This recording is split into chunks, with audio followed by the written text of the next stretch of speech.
حشر کی زمین جو ہے اسی زمین پر ہوگا حشر، اور ہر طرح کے پہاڑ، درخت، ٹیلے، عمارتیں، ہر چیز گرا کے سب فلیٹ کر دیا جائے گا، برابر کر دیا جائے گا. زمین جو ہے وہ ایک سفید میدے کی روٹی کی طرح گول اور چمکدار ہوگی. وَأَشْرَقَتِ الْأَرْضُ بِنُورِ رَبِّهَا. پھر اسی طرح لوگ مختلف حالتوں میں ہوں گے. کچھ لوگ گھٹنوں کے بل گرے ہوئے ہوں گے، انسان جائے پناہ ڈھونڈ رہا ہوگا، کسی کی رشتہ داری اور دوستی کام نہ آئے گی. لن تنفعکم ارحامکم ولا اولادکم یوم القیامۃ یفصل بینکم واللہ بما تعملون بصیر. قیامت کے دن ہرگز نہ تمہاری رشتہ داریاں تمہیں فائدہ دے گی، نہ تمہاری اولاد فائدہ دے گی. وہ تمہارے درمیان فیصلہ کر دے گا، اور اللہ اسے جو تم کرتے ہو خوب دیکھنے والا ہے. کوئی شخص کسی کے لیے کسی چیز کا مالک نہ ہوگا. یوم لا تملک نفس لنفس شیئا والامر یومئذ للہ. جس دن کوئی جان کسی جان کے لیے کسی چیز کا اختیار نہ رکھے گی، اور اس دن حکم صرف اللہ کا ہوگا. دلی دوست ایک دوسرے کو بھول جائیں گے، بیسٹ فرینڈز ایک دوسرے کو فراموش کر دیں گے. لا يسأل حمیم حمیما یبصرونہم. ایک دوسرے کو دکھائے جائیں گے لیکن کوئی دوست کسی کو پوچھے گا بھی نہیں، حال بھی نہیں پوچھے گا.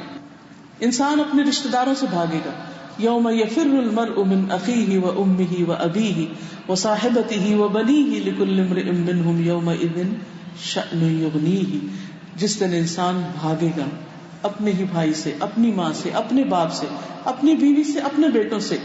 اس دن ہر شخص کی حالت ایسی ہوگی کہ جو اسے دوسروں سے بے پرواہ کر دے گی، کوئی کسی کو نہیں پوچھے گا.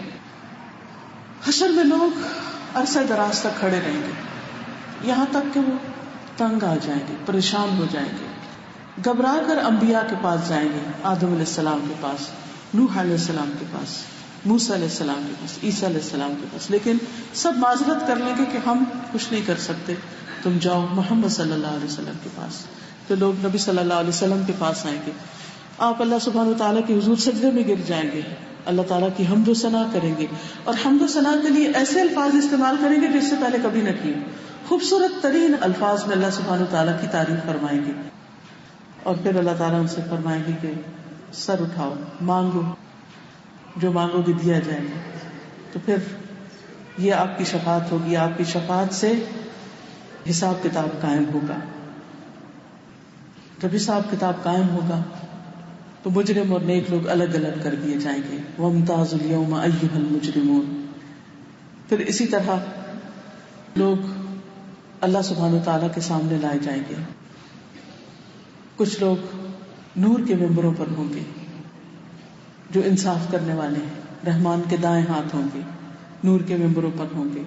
وہ لوگ ہوں گے جو اپنی رعایا میں، اپنے اہل و عیال میں عدل و انصاف کرتے ہوں گے. حتیٰ کہ اپنے بچوں میں بھی ہمیں عدل کرنا چاہیے. کہ بعض اوقات ماؤں کی رغبت بیٹوں کی طرف ہوتی ہے، وہ سب کچھ ان کے نام لگا دینا چاہتی ہیں، لیکن قیامت کے دن بیٹے کام نہیں آئیں گے. ہر ایک کو ہر ایک کے ساتھ انصاف. پھر اسی طرح 7 لوگ عرش کا سایہ پائیں گے جس دن کوئی سایہ نہ ہوگا. ان میں سب سے پہلے عادل حاکم، وہ نوجوان جس نے اللہ کی عبادت میں پرورش پائی، ایسا شخص جس نے تنہائی میں اللہ کو یاد کیا اور اس کی آنکھوں سے آنسو نکل پڑے، وہ شخص جس کا دل مسجد میں لگا رہتا ہے، وہ شخص جو اللہ کے لیے محبت کرتا ہے، وہ شخص جس کو کوئی خوبصورت عورت برائی کے لیے اپنی طرف بلاتی ہے تو وہ کہتا ہے جواب میں کہ میں اللہ سے ڈرتا ہوں. جو پوشیدہ صدقہ کرتا ہے، پوشیدہ صدقہ، چھپا ہوا صدقہ، کہ دائیں ہاتھ دے تو بائیں کو پتہ بھی نہ چلے کہ دائیں نے کیا دیا، یعنی لوگوں کی ایسے خفیہ مدد کرتا ہے کہ کسی کو خبر تک نہیں ہوتی، کسی کو پتہ بھی نہیں چلتا کہ کیا کر رہا ہے. کتنے کام ایسے جو انسان کرتا ہے وہ ظاہر ہو جاتے ہیں، لیکن کتنے کام ایسے بھی ہیں جو کر کے انسان صرف اللہ کے لیے کرتا، خالص اللہ کے لیے. تو ایسے لوگ پھر عرش کے سائے تلے ہوں گے، ان کو اللہ تعالیٰ اتنا ہی آنر دے گا، مقام دے گا، ان کے لیے بہترین جگہ ہوں گی. بہرحال نبی صلی اللہ علیہ وسلم کی شفاعت کے بعد جب حساب کتاب شروع ہو جائے گا تو لوگ قطاروں میں، لائنز میں اپنے رب کے سامنے پیش کیے جائیں گے.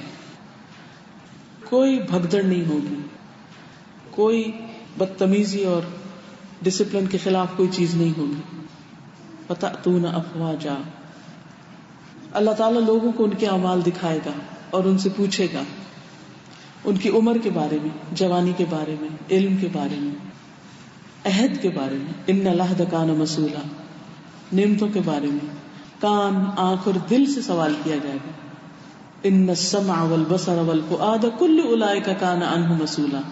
آنکھوں سے کیا سوال کیا جائے گا؟ کیا دیکھتے رہے؟ سارے دن ٹیلی ویژن کے آگے بیٹھے رہے، چھپ چھپ کے موبائل پر غلط چیزیں دیکھی، اور یہاں تصویریں دیکھی، حرام چیزیں دیکھی، حرام چیزیں سنی. کیا دل میں سوچتے تھے؟ دل میں گرجز رکھے ہوئے تھے دوسروں کے لیے، نفرتیں اور حسد تھے، یہ دل میں اللہ کی محبت سجی ہوئی تھی، ایمان تھا، کیا چیز تھی؟ تو ڈائریکٹ ان سے بھی سوال کیا جائے گا. کافر اور منافق کا حساب ساری مخلوق کے سامنے ہوگا، اور ان کو شرمندگی ہوگی، ان کی رسوائی ہوگی، ان کو ڈانٹنے کے لیے، ان پہ حجت قائم کرنے کے لیے ہر چیز ان کے خلاف گواہی دے رہی ہوگی، حتیٰ کہ وہ بھی گناہوں کا اقرار کر لیں گے. مومن کو اللہ تعالیٰ الگ بلائیں گے، علیحدگی میں اس کا پردہ رکھیں گے، اس کے گناہوں کا اقرار کروائیں گے، یہاں تک کہ وہ خیال کرے گا کہ میں مارا گیا، اب میری بچت نہیں ہوتی. تو اللہ تعالیٰ فرمائیں گے میں نے دنیا میں تمہارے گناہوں پر پردہ ڈالا، میں آج تجھ کو معاف کرتا ہوں. اللہ ہمیں بھی معاف کر دے، اللہ ہمیں دنیا اور آخرت کی رسوائی سے بچائے، اللہ ہمارے عیب چھپا دے. سب سے پہلے امت محمد کا حساب ہوگا، اور امت محمد صلی اللہ علیہ وسلم میں سے بھی سب سے پہلے علماء کا حساب ہوگا، علم والوں کا حساب ہوگا. اور اگر وہ عمل کرنے والے ہیں تو سب سے پہلے وہ آگے جنتوں میں چلے جائیں گے، اور اگر ریاکاری اور دکھاوے کے لیے سب کچھ کر رہے ہیں تو جہنم کی آگ انہیں سے دہکائی جائے گی، وہ اس کو اگنائٹ کریں گے، یعنی اس کو بھڑکائیں گے. جل تو پہلے ہی سیدھی ہوگی لیکن اس میں اور اضافہ ہوگا. اس طرح شہید کا حساب ہوگا، اسی طرح مال خرچ کرنے والے کا جو دکھاوے کے لیے سب کام کرتے ہیں. ہر شخص اکیلا اکیلا رب کے سامنے آئے گا. ہم سمجھتے ہیں شاید ہم کسی بھیڑ میں گئے ایسے بس نکل جائیں گے ادھر سے ادھر. صحیح بخاری کی روایت ہے، نبی صلی اللہ علیہ وسلم نے فرمایا تم میں سے ہر فرد سے اللہ تعالیٰ قیامت کے دن اس طرح کلام کرے گا کہ اللہ کے اور بندے کے درمیان کوئی ترجمان نہ ہوگا. پھر وہ دیکھے گا تو اسے آگے کوئی چیز نظر نہ آئے گی، پھر وہ اپنے سامنے دیکھے گا تو آگ ہوگی. بس تم میں سے جو شخص بھی آگ سے بچنے کی استطاعت رکھتا ہو اسے چاہیے کہ بچے، خواہ کھجور کا آدھا ٹکڑا ہی صدقے میں کیوں نہ دے. اگرچہ ہر ایک سے حساب ہوگا، حتیٰ کہ سینگ والی بکری سے بے سینگ بکری کو مارنے کا بھی قصاص ہوگا، اس کی بھی پوچھ ہوگی. اور پھر اس کے بعد ہر شخص اپنے اعمال کے بارے میں فکر مند ہوگا. حقوق اللہ میں سب سے پہلے نماز کے بارے میں پوچھو، نماز. اسی لیے نبی صلی اللہ علیہ وسلم دنیا سے جاتے ہوئے جو تلقین کرتے ہیں، نماز، الصلاۃ الصلاۃ الصلاۃ وما ملکت ایمانکم، آخری الفاظ. آج ہمیں اپنی نمازوں کی کیا ایسی فکر ہے کہ باقی کام بعد میں، نماز پہلے. سنن نبی داؤد میں آتا ہے قیامت کے دن اعمال میں سب سے پہلے نماز کے متعلق سوال ہوگا. اللہ رب العزت فرشتوں سے فرمائے گا، حالانکہ وہ خود خوب جانتا ہے، دیکھو میرے بندے کی نماز کامل ہے یا ناقص. کامل ہے تو کامل لکھ دی جائے گی، اگر اس میں کمی ہوگی تو اللہ تعالیٰ فرمائے گے دیکھو اس کے پاس کچھ نوافل ہیں، اگر نفل ہوں گے تو فرمائے گا کہ میرے بندے کے فرائض کی کمی نوافل سے پوری کر دو. پھر تمام اعمال کا اسی طرح حساب لیا جائے گا، یعنی فرضوں کی کوتاہی نفلوں سے پوری کر دی جائے گی. پھر اسی طرح انسان سے پوچھا جائے گا کہ اس نے اپنی عمر کہاں لگائی، جوانی کہاں گزاری، علم پر عمل کتنا کیا، مال کہاں سے کمایا، کہاں خرچ کیا، جسم کو کس چیز میں بھلایا، یعنی اپنے جسم کو کہاں تکایا، کہاں لگایا. حقوق العباد میں سب سے پہلے قتل کے مقدمات بھگتائے جائیں گے، پھر دیگر حقوق کا بھی سوال کیا جائے گا. اللہ تعالیٰ فرمائیں گے اے ابن آدم تو نے میری عیادت نہیں کی جب میں بیمار تھا.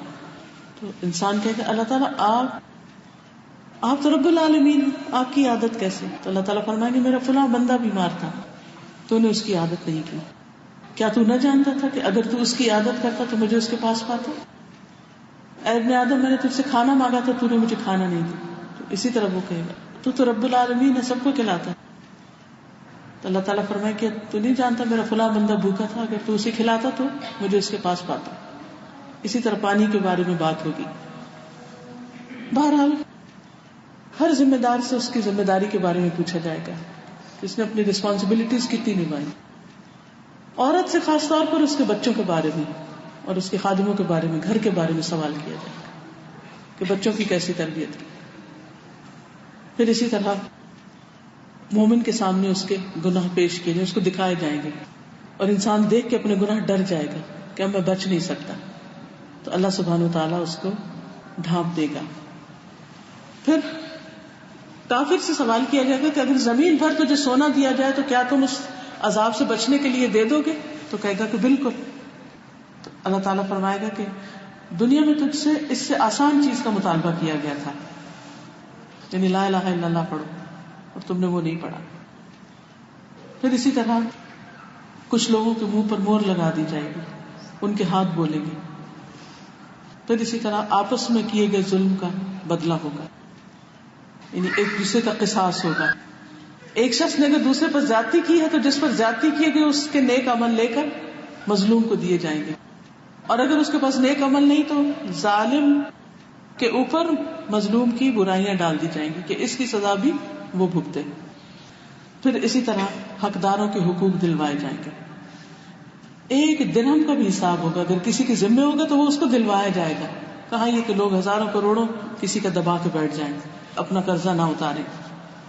کوئی بھی کسی سے کوئی قرضہ لے، کوئی چیز ادھار لے، تھوڑا لے زیادہ لے، تو اس کی فکر کرنی چاہیے کہ اس کو وقت پر واپس کرے. پھر اسی طرح سب سے زیادہ مفلس وہ انسان ہوگا جو بہت نیکیاں لے کر آئے گا لیکن ساتھ ہی اس نے لوگوں کے حق مارے ہوں گے. سارے لوگ اس سے نیکیاں لے جائیں گے.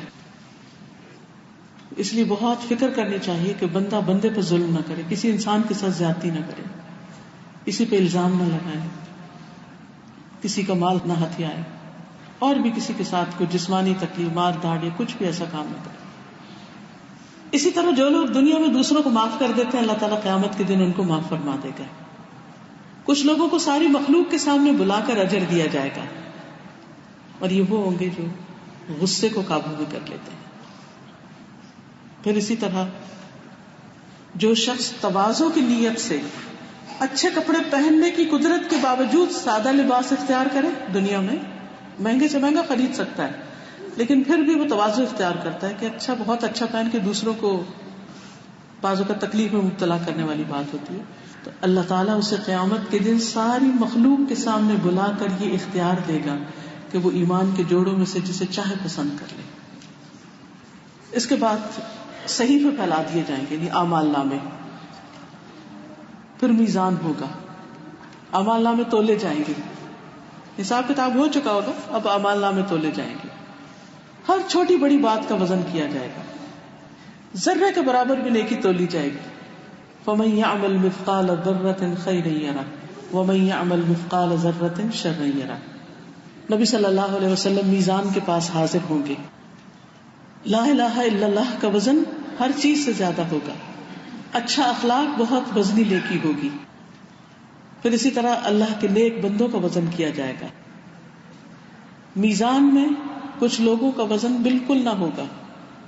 لا نقیم لهم یوم القیامت وزنا، جیسے آتا ہے نا قرآن مجید میں. اللہ کی آیات کا انکار پلڑوں کو ہلکا کر دے گا. جس کے پلڑے ہلکے ہوں گے وہ شدید عذاب میں داخل ہوگا، اور جس کے پلڑے بھاری ہوں گے وہ جنت میں داخل ہوگا. میزان کو بھاری کرنے والی نیکیوں میں لمبی خاموشی بھی ہے، یہ بہت باتیں نہ کرنا، کم گوئی. الحمدللہ کہنا میزان کو بھر دیتا ہے. سبحان اللہ العظیم، سبحان اللہ وبحمدہ، یہ بھی میزان میں بہت بھاری اذکار ہیں. پھر اسی طرح جنازے اور دفن میں حاضری بہت پہاڑ سے وزنی عمل ہے. اولاد کی وفات پر ماں باپ کا صبر جو ہے یہ بھی بہت بھاری اور وزنی نیکی ہوگی قیامت کے دن. پھر اس کے بعد لوگ حوض کوثر پر وارد ہوں گے. حوض کوثر ایسا حوض ہے جس پر کوئی ایک دفعہ پانی پی لے تو اسے کبھی پیاس نہیں لگے گی. ہر نبی کا ایک حوض ہوگا، اور ایک نبی صلی اللہ علیہ وسلم کا ہوگا جس کا پانی دودھ سے زیادہ سفید، شہد سے زیادہ شیریں اور کستوری سے زیادہ خوشبودار. اس کے برتن سونے اور چاندی کے ہوں گے، اور اتنے زیادہ ہوں گے جتنے آسمان کے ستارے ہوں گے. سوچئے، تھوڑی دیر امیجن کریں، شہد سے میٹھا، دودھ سے سفید، برف سے ٹھنڈا، خوشبودار، کیا ڈرنک ہوگا، دنیا میں انسان سوچ نہیں سکتا. اور خاص طور پر جب وہاں سخت پیاس لگی ہوگی. لیکن کچھ لوگوں کو نبی صلی اللہ علیہ وسلم کے پاس آنے سے روک دیا جائے گا. اور یہ کون لوگ ہوں گے؟ جو دنیا میں بدعات کرتے ہیں، جنہوں نے دین میں نئی نئی باتیں نکال لی ہیں. رسول اللہ صلی اللہ علیہ وسلم نے فرمایا کہ حوض پر میرے پاس آنے والوں میں سب سے پسندیدہ لوگ تمہاری قوم کے لوگ ہوں گے. خولہ بنت حکیم سے آپ نے یہ فرمایا تھا. اللہ کی راہ کے مجاہد اور شہید، وہ لوگ جو قرآن اور سنت اور اہل بیت کو تھامے رکھیں گے، اسلام میں سبقت کرنے والے، اور اہل یمن کے لوگ، ان کی خوب خاطر مدارت کی جائے گی، ان کو ویلکم کیا جائے گا. لیکن جو لوگ حوض کوثر کو مانتے ہی نہیں، ان کو حوض کوثر پر آنے کی اجازت نہیں ہوگی. دین سے پھر جانے والے لوگ، دین کی طرف آ کر پلٹ جانے والے لوگ، وہ بھی حوض پر نہیں آ سکیں گے. کچھ لوگ حوض پر آتے ہوئے رستہ گم کر بیٹھیں گے، اور یہ وہ لوگ ہوں گے جنہوں نے دین کو تبدیل کر دیا. کچھ لوگ جو منافقت اختیار کیے ہوئے ہوں گے، یعنی منافقین جو ہوں گے، وہ نبی صلی اللہ علیہ وسلم کے پاس نہیں جا سکیں گے. جھوٹ کا ساتھ دینے والے، ظلم پہ تعاون کرنے والے بھی حوض کوثر سے محروم ہوں گے. حوض کوثر کے بعد مومنوں کا ایک اور امتحان ہوگا. یہ حشر کے آخری دن کے حصے میں کافر اپنے معبودوں کے پیچھے چلے جائیں گے، جہنم میں پھینک دیے جائیں گے. وہ ان کو جہنم میں گروہ در گروہ لے جائیں گے، جیسے جانوروں کے ریوڑ ہوتے ہیں، کثرت کے ساتھ. کوئی پاؤں پہ چل کے جائیں گے، کوئی گھٹنوں کے بل جائیں گے، کوئی چہروں کے بل جائیں گے. صرف مومن اور منافق باقی رہ جائیں گے. تو اللہ تعالیٰ ان کے پاس آئے گا اور پوچھے گا تم کس کا انتظار کر رہے ہو؟ وہ کہیں گے ہم اپنے رب کا انتظار کر رہے ہیں. تو وہ اس کو اس کی پنڈلی کی وجہ سے پہچان لیں گے. جب وہ اس کو ظاہر کرے گا تو سب سجدے میں گر جائیں گے سوائے منافقوں کے. اس کے بارے میں قرآن مجید میں آتا ہے یوم یکشف عن ساق ویدعون الی السجود فلا یستطیعون. جس دن پنڈلی کھولی جائے گی، وہ سجدے کی طرف بلائے جائیں گے تو وہ طاقت نہیں رکھیں گے، ان کی کمر اکڑ جائے گی. کیوں؟ کیونکہ دنیا میں جب ان کو سجدے کی طرف بلایا جاتا تھا تو وہ سجدے کی طرف نہیں آتے تھے، یعنی نماز کی طرف ان کی دلچسپی نہیں تھی. اس کے بعد پل صراط ہوگا. پل صراط جہنم کے اوپر پھیلایا ہوا ہے. اس پل سے گزر کر مومن جنت کی طرف جائیں گے. ہر شخص کو اس پل کے اوپر سے گزرنا ہے، جو بال سے بھی باریک ہے، تلوار سے تیز ہے، اور جہنم کے اوپر ہے. وَإِن مِّنكُمْ إِلَّا وَارِدُهَا.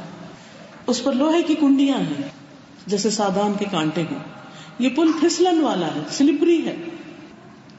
اس پل پر اندھیرا ہے. ہر ایک کا نور اپنا اپنا ہوگا. جیسے جیسے اعمال ہوں گے ویسا ویسا نور ہوگا. کچھ لوگوں کا نور پہاڑ جیسا ہوگا، چمک رہا، اوپر اٹھ رہا ہوگا. سب سے کم درجے کا نور پاؤں کے انگوٹھے میں تھوڑی سی روشنی ہوگی، کبھی جلے گی کبھی بجھے گی. ہر کوئی اپنے اعمال کے مطابق پل کراس کرے گا. کچھ لوگ آنکھ جھپکنے کی طرح گزر جائیں گے، کچھ لوگ بجلی چمکنے کی طرح، کچھ لوگ تیز آندھی کی طرح، کچھ پرندوں کی پرواز کی طرح، کچھ آواز کی رفتار سے، کچھ عمدہ نسل کے گھوڑوں کی شکل میں، یعنی بھاگتے ہوئے گھوڑوں کی طرح، اور کچھ خود دوڑ کر، کچھ پیدل، کچھ گھسٹ کر، اور کچھ ادھر ہی پکڑ لیے جائیں گے، گر جائیں گے. کچھ تو صحیح سلامت نجات پا کر گزر جائیں گے، صحیح مسلم میں آتا، اور کچھ زخمی کر کے چھوڑ دیے جائیں گے.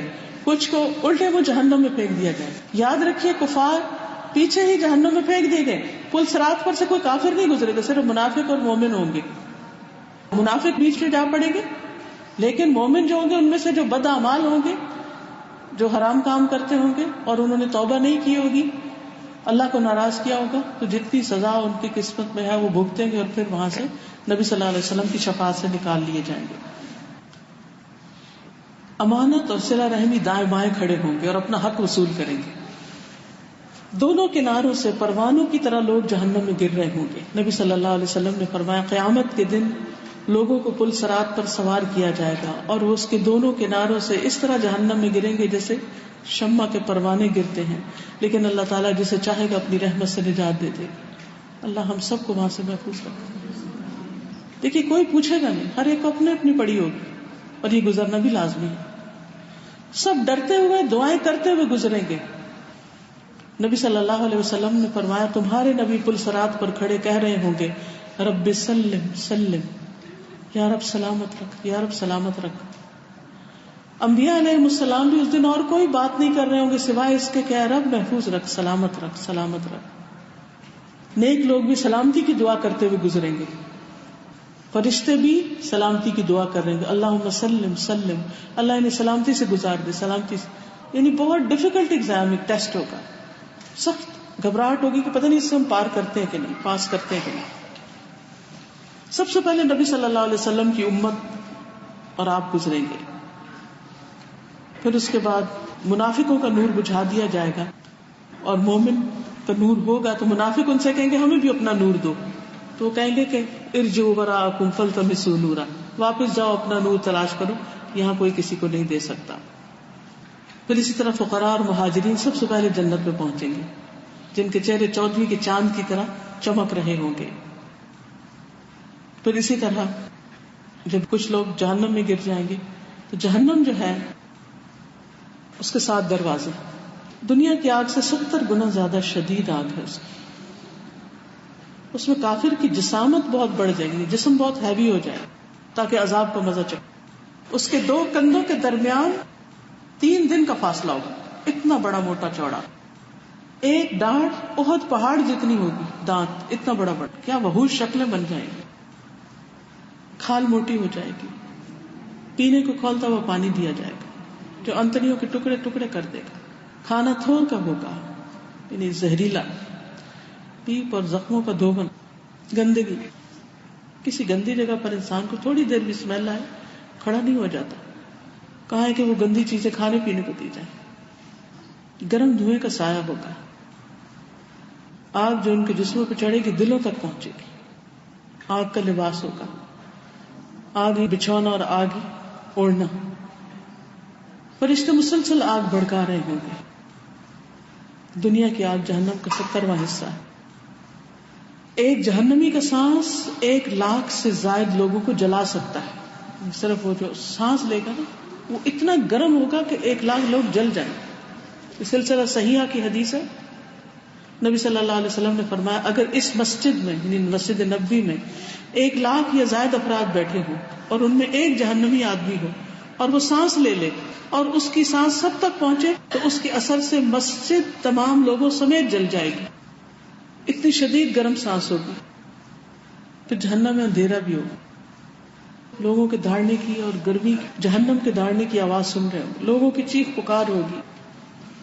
جسموں سے بو آ رہی ہوگی جلنے کی، زخموں کی. خون کے آنسو روئیں گے.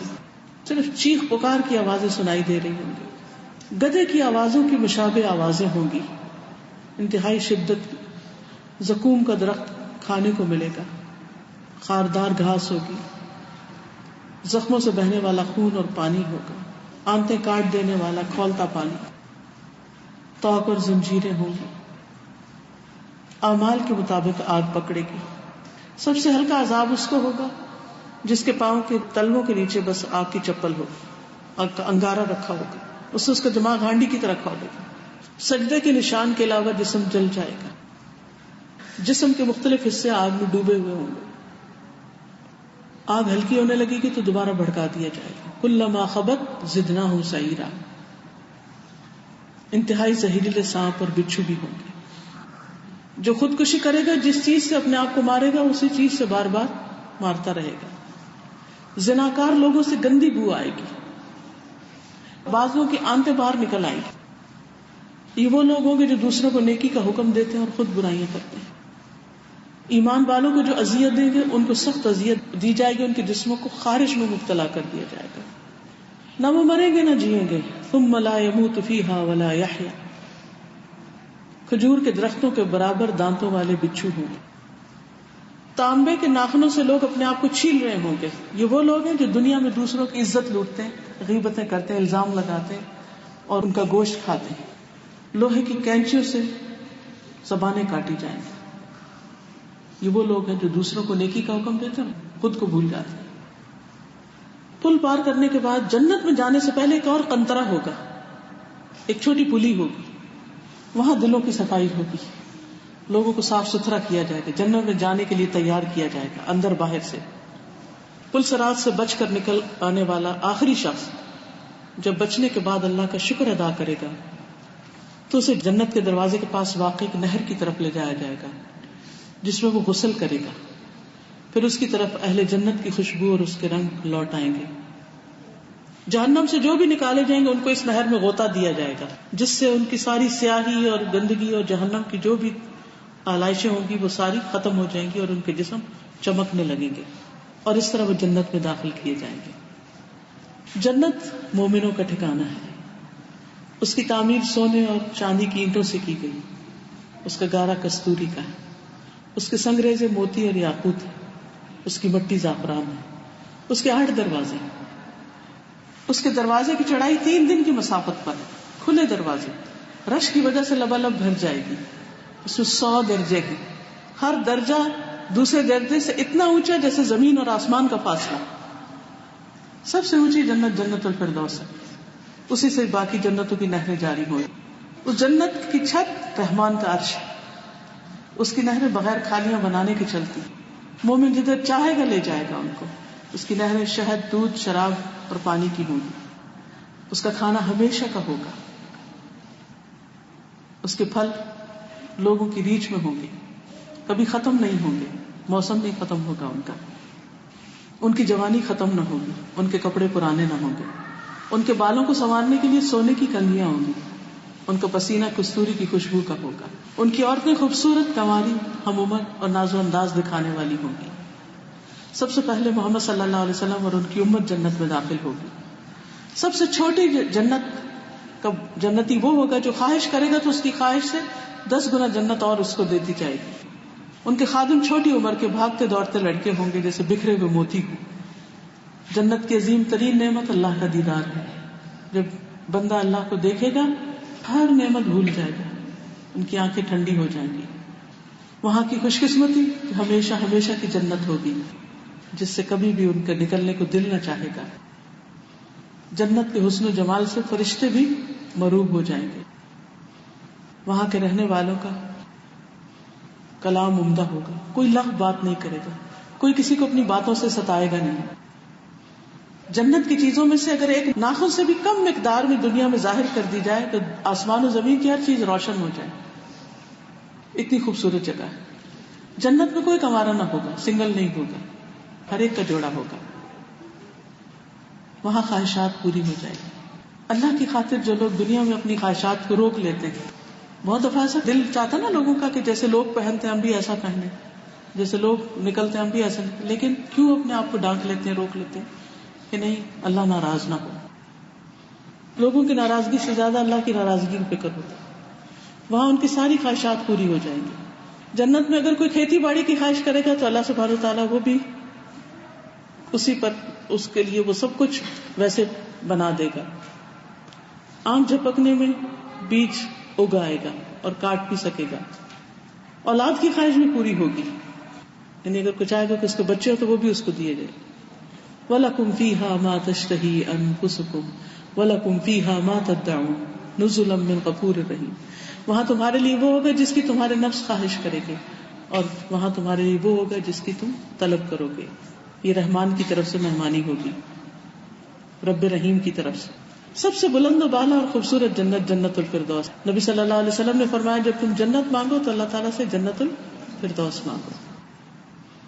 جنت میں لوگوں کے داخلے کے بعد بھی جنت کا کچھ حصہ ابھی خالی ہوگا تو اللہ تعالیٰ اس کے لیے نئی مخلوق پیدا کرے گا اور جنت کو بھر دے گا۔ جنت کے 8 دروازے ہوں گے، کچھ خوش نصیب ایسے ہوں گے جنہیں ہر دروازے سے دعوت دی جائے گی، ورنہ ہر شخص اس دروازے سے داخل ہوگا جس طرح کے اس کے اعمال ہوں گے۔ جنت کے ایک دروازے پر لکھا ہوا ہے صدقہ کا ثواب 10 گنا اور قرضے کا ثواب 18 گنا۔ جنت کی مٹی اور اس کی خوشبو بہت زبردست ہوگی، 500 سال تک دور اس کی خوشبو جا رہی ہوگی۔ اس کی مٹی مشک کی مٹی ہوگی، میدے کی طرح سفید۔ نبی صلی اللہ علیہ وسلم کے موتیوں کے 1000 محل ہوں گے۔ جنت کے گھروں کی خوبصورتی دنیا میں انسان امیجن نہیں کر سکتا۔ اللہ نے ان کے لیے تیار کی ہے جو لوگوں کو کھانا کھلاتے ہیں، سلام کو عام کرتے ہیں اور رات کو نماز ادا کرتے ہیں جب لوگ سو رہے ہوتے ہیں، یعنی تہجد ادا کرتے ہیں۔ جنت میں بازار بھی ہوں گے، باغات بھی ہوں گے، ہر چیز کی ایک جگہ ہوگی۔ جنت میں وادیاں بھی ہوں گی، جنتیوں کے لباس اور زیورات ہوں گے، ان کے کپڑے پرانے نہ ہوں گے، موتیوں کے ہار پہنے ہوئے ہوں گے۔ جنت کے رومالوں کی خوبصورتی کا ذکر بھی آپ صلی اللہ علیہ وسلم نے کیا۔ اہل جنت کے برتن سونے کے ہوں گے، کچھ کے چاندی کے ہوں گے، شیشے کے بھی ہوں گے. برتن خود بخود پاس آ جائیں گے, خود نکالنے ڈھونڈنے نہیں پڑیں گے. جنت کا پہلا کھانا مچھلی کی کلیجی کا بڑا ہوا ٹکڑا ہوگا. پھر اسی طرح پرندوں کا گوشت ہوگا. جو بھی کھائیں گے جلد ہضم ہو جائے گا. جنتی آپس میں باتیں بھی کریں گے, کوئی لغو جھوٹ نہیں ہوگا اس میں, سلامتی ہی سلامتی ہوگی. دنیا کے حالات کے بارے میں بھی باتیں کریں گے, تسبیح اور تحلیل کریں گے ہر سانس کے ساتھ. صبح و شام اللہ کی تسبیح کریں گے. ان کی مسندیں بیٹھنے کی جگہ اونچی اونچی بلند ہوں گی, ریشم کے بچھونے ہوں گے, خوبصورت بستر ہوں گے. دودھ, پانی, شہد اور شراب کے سمندر ہوں گے جن سے نہریں پھوٹ رہی ہوں گی. نہروں کی زمین موتیوں سے مزین ہوگی. خوشبودار پہاڑوں سے نہریں بہیں گی. بڑے بڑے درخت اور لمبے سائے ہوں گے. جنت کے درختوں کے تنے سونے کے ہوں گے, جڑیں بھی موتی اور سونے کی ہوں گی. من پسند پھل ہوں گے, چھپے ہوئے ہوں گے, کبھی ختم نہ ہوں گے. بڑے بڑے پھل ہوں گے, انگوروں کے بہترین گچھے ہوں گے. ایک انگور کے جوس سے ایک بڑا ڈول بھر جائے گا, ایک انگور سے. جھکے ہوئے پھل ہوں گے.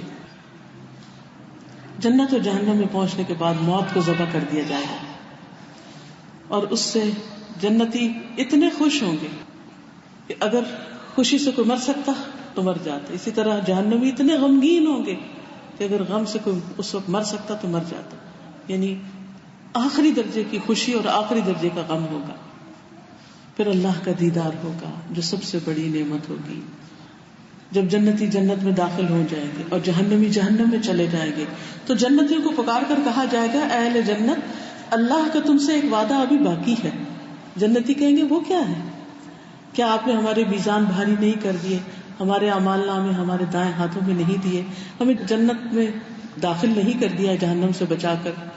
اس کے جواب میں حجاب اٹھا دیا جائے گا. اللہ تعالیٰ اپنا حجاب اٹھا دیں گے اور اللہ تعالیٰ جنتیوں کے لیے تجلی فرمائیں گے. بیچ میں کوئی چیز حائل نہ ہوگی. نبی صلی اللہ علیہ وسلم نے فرمایا, تم صاف صاف اپنے رب کو دیکھو گے سامنے, جیسے 14ویں رات کا چاند دیکھنے میں کوئی مشقت نہیں ہوتی, اسی طرح اللہ تعالیٰ کو دیکھنے میں بھی مشکل نہیں ہوگی. جنت میں جانے والا ہر شخص اللہ سبحانہ و تعالیٰ کو دیکھے, اور اللہ کے دیدار سے بڑھ کر کوئی چیز ان کو محبوب نہ ہوگی. ہر جمعہ یعنی یوم المزید کو اللہ کا دیدار ہوگا. اور وہ مجلس کیسی ہوگی؟ انس بن مالک کہتے ہیں کہ رسول اللہ صلی اللہ علیہ وسلم نے فرمایا, میرے پاس جبریل تشریف لائے, ان کے ہاتھ میں سفید شیشہ تھا جس میں ایک سیاہ نقطہ تھا. میں نے کہا, جبریل یہ کیا؟ انہوں نے کہا, یہ جمعہ ہے. میں نے کہا, اس میں کالا دھبا کیا ہے؟ فرمایا, یہ وہ گھڑی ہے جس میں قیامت قائم ہوگی, اور جمعہ کا دن ہمارے دنوں میں افضل اور سردار دن ہے. قیامت کے دن ہم اسے یوم المزید کے نام سے پکاریں گے. میں نے کہا, یوم المزید کیوں؟ انہوں نے کہا, آپ کے رب نے جنت میں ایک وادی بنائی ہے جو سفید مسک سے بھی زیادہ خوشبودار ہے. جب جمعہ کا دن ہوگا تو اللہ تعالیٰ اعلیٰ علیین سے اپنی کرسی پر نزول فرمائیں گے. پھر کرسی کے ارد گرد نور کے منبر ہوں گے جو نہایت عالی شان ہوں گے. نبی آئیں گے یہاں تک کہ اس پر بیٹھ جائیں گے. پھر اللہ تعالیٰ منبروں کے ارد گرد سونے کی کرسیاں ڈالیں گے. صدیق اور شہداء آئیں گے اور وہ ان پہ بیٹھ جائیں گے. پھر اہل جنت آئیں گے یہاں تک کہ وہ ٹیلوں پہ بیٹھ جائیں گے. بس ان کے لیے ان کا رب تبارک و تعالیٰ اپنا جلوہ فرمائے گا یہاں تک کہ وہ اس کے چہرے کی طرف دیکھیں گے. وہ فرمائے گا, میں وہ ہوں جس نے تم سے تمہارا وعدہ پورا کر دیا, جن سے میں نے اپنا وعدہ سچ کر دکھایا, اپنی نعمت پوری کر دی. یہ وہ مقام ہے جس میں میں اپنے بندوں کی تکریم کر رہا ہوں, سو تم مجھ سے مانگ لو. چنانچہ وہ سوال کریں گے, اے اللہ ہم سے راضی ہو جا. اللہ تعالیٰ فرمائیں گے, میں راضی ہوں, اسی رضا کی وجہ سے میں نے تمہیں اس گھر میں اتارا ہے اور تمہیں عزت بخشی ہے. تم مجھ سے کچھ مانگو. وہ مانگیں گے حتیٰ کہ ان کی مانگنے کی خواہش بھی ختم ہو جائے گی. اس وقت اللہ تعالیٰ ان کے لیے وہ کھولیں گے جو اللہ نے کسی اور کے لیے نہیں کھولا, کسی آنکھ نے نہیں دیکھا, کسی کان نے نہیں سنا, کسی انسان کے دل پر ایسا خیال بھی نہیں گزرا. یہ اتنے وقت میں ہوگا جتنے وقت میں جمعے کے دن لوگوں کو واپس ہونے میں وقت لگتا ہے. اور پھر یعنی وہ اللہ سبحانہ و تعالیٰ کو دیکھیں گے اور اس سے ان کے حسن میں مزید اضافہ ہو جائے گا, ان کی خوشی میں مزید اضافہ ہوگا. دعا ہے کہ اللہ تعالیٰ ہمیں اپنے دیدار سے محروم نہ کرے, ہمیں ایمان کی ایسی دولت, ایسی لذت, ایسی حلاوت بخشے کہ اللہ کی رضا ہمارے لیے ہر چیز سے بڑھ کر اہم ہو جائے. وآخر دعوانا ان الحمد للہ رب العالمین. سبحانک اللہم وبحمدک اشہد ان لا الہ الا انت استغفرک واتوب الیک.